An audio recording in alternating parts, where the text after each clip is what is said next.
lot longer. This man is about to be dropped the height of a 12-story building,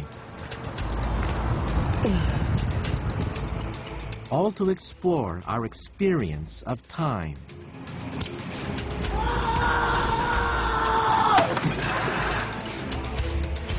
Time drives every second of our lives in ways we can scarcely imagine. But what is time?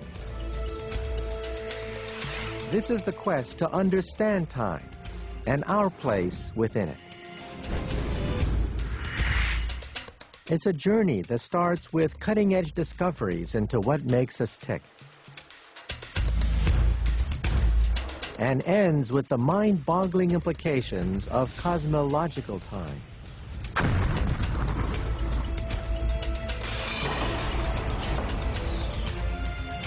It's a journey that reveals something extraordinary.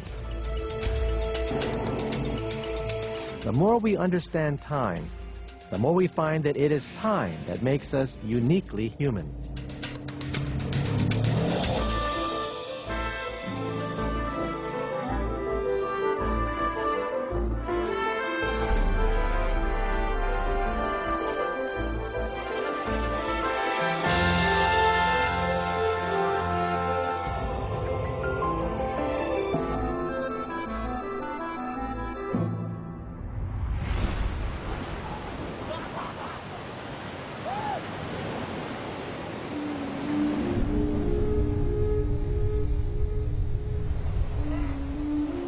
Time is the greatest force in our lives. It drives us all.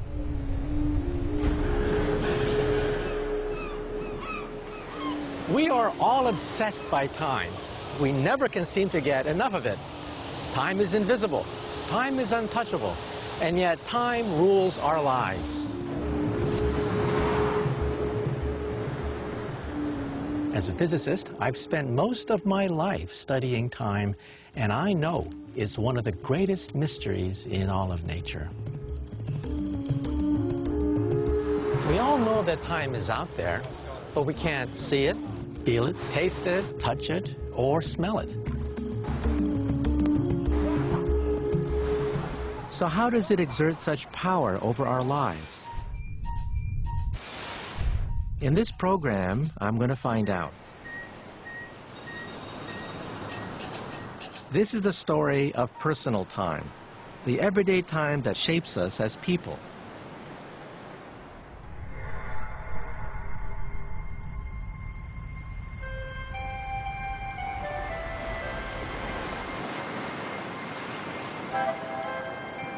It's midnight on Newport Beach, just outside Los Angeles.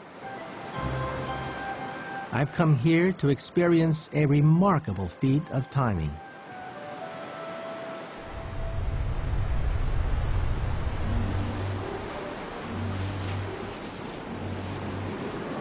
And sure enough, they're coming right on schedule. These fish, called grunions, are arriving here on this beach, on this night, within a precise 2-hour window. There are masses of them already. This is truly amazing. I've never quite seen anything like this in my life before. Hundreds of them on this beach. This is remarkable. Within minutes, the hundreds have turned into thousands, all arriving right on cue.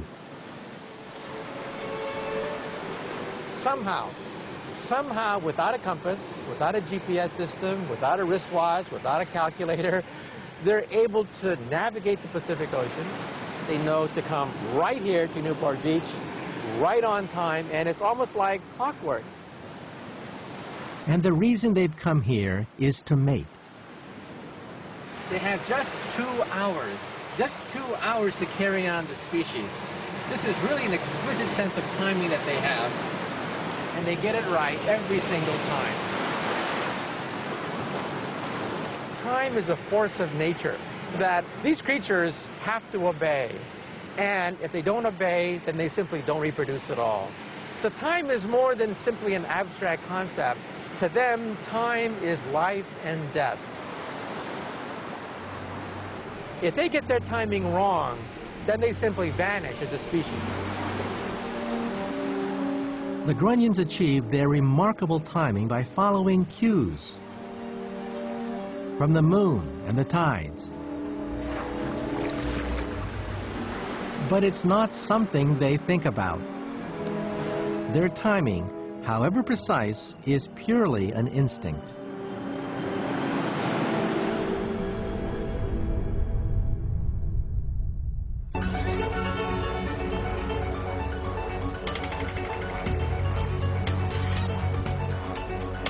But surely, we humans are different from the grunions.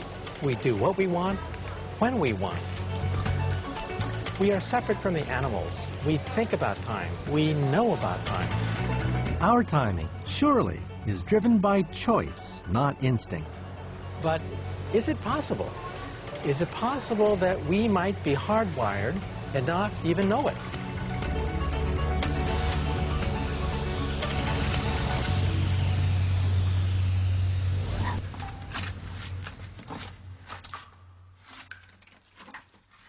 In 1962, one man decided to find out if we were unknowingly controlled by time. Michel Siff, a French geologist, went to live in a cave for 2 months, initially with the aim of studying a glacier. As a young geologist, I decided to stay 2 months to study this ice, you know. And at the beginning, the study was only geology. And then I have the idea of my life. I decide not to take a watch in the cave. I decide to live without any time cues. The decision to live without a watch, completely alone, was the beginning of a groundbreaking series of experiments. I decided to live following my feeling of hungry, my feeling of going to sleep. In the cave, it's always dark. Then your body follows its own sense. Isolated in his own world of time, Michel reported everything he did to a surface team. And I decide to call them when I wake, when I eat, when I make pee-pee, and when I go to sleep. Déjeuner, menu 211. It wasn't long before Michel had completely lost track of time. As soon as you pass the first night in the cave, you are lost in time. You are lost, completely lost. And you don't know if you have slept only 1 or 2 hours, or if you slept 10 hours.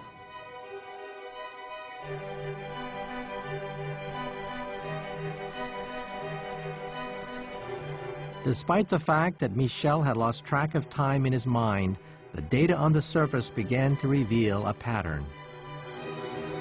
Even after months of isolation, his body continued to follow a roughly 24-hour cycle of sleeping and waking.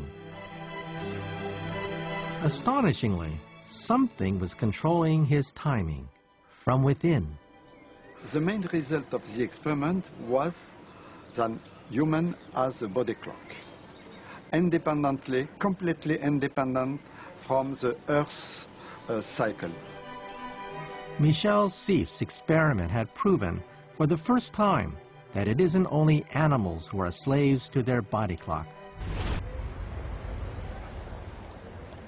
For us too, time is an inbuilt biological mechanism controlling our behavior.